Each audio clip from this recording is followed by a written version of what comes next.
Hi friends, இன்றைக்கி என்ன ஒரு மினி விலாக் அப்படின்னு பார்த்தீங்கன்னா, எல்லாருக்கும் பிடிச்ச பால்கோவா தான் செய்ய போகிறோம். எப்படி செஞ்சிடலான்னு பார்த்துடலாமா? கேஸ் ஆன் பண்ணி கனமான பாத்திரத்தை எடுத்து அடுப்பில் வச்சுக்கிடுவோம்.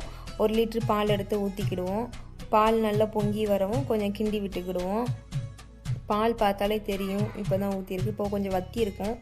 இன்னும் கொஞ்சம் வத்துற ஸ்டேஜ் வரட்டும். கொஞ்சம் சீனி போட்டுக்கிடுவோம். ஒரு 7 ஸ்பூன் நான் போட்டிருக்கிறேன். அளவு ஸ்பூன் தான் எங்கள் வீட்டில், ஸோ அதனால் 7 போட்டிருக்கேன். உங்களுக்கு எப்படி ஸ்வீட்னஸ் வேணுமோ அதுபடி போட்டுக்கோங்க.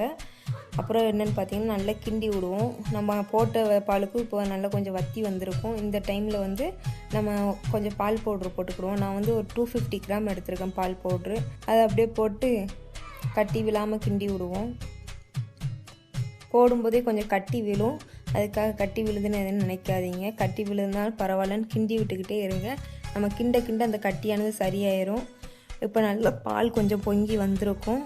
இந்த இதில் கொஞ்சம் சிம்மில் வச்சு கிண்டுங்க. அப்படியே அந்த பால் கோவாப்பா தான் வந்துடும். நல்லா கிண்டி விட்டுக்கிட்டே இருக்கணும், ஓரத்துலலாம் எடுத்து விட்டு. இப்போ பார்த்தாலே உங்களுக்கு தெரியும், நல்ல பால் கோவாப்பா தான் வந்திருக்கும். இந்த டைமில் நம்ம 2 ஸ்பூன் நெய் ஊற்றிக்கலாம். நெய்யை ஊற்றிட்டு மெட்டாப்பில் நெய்யை ஊற்றி விட்டுட்டு அந்த ஓரத்தில் இருக்கிறதெல்லாம் எடுத்து விட்டு கிண்டணும். நான் எப்படி கிண்டுறேன்னு எல்லோரும் பார்த்துக்கோங்க. நல்லா கிண்டி விட்டுக்கோங்க.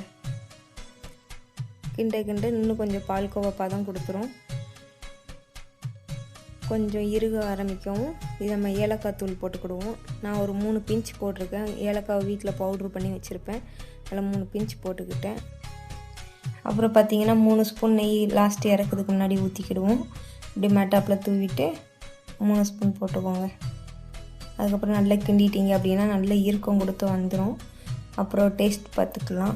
அடுத்து என்ன டிஷ் பண்ணணும் அப்படின்ட்டு மறக்காமல் கமெண்ட்டில் சொல்லுங்கள். ட்ரை பண்ணி பார்த்துருவோம்.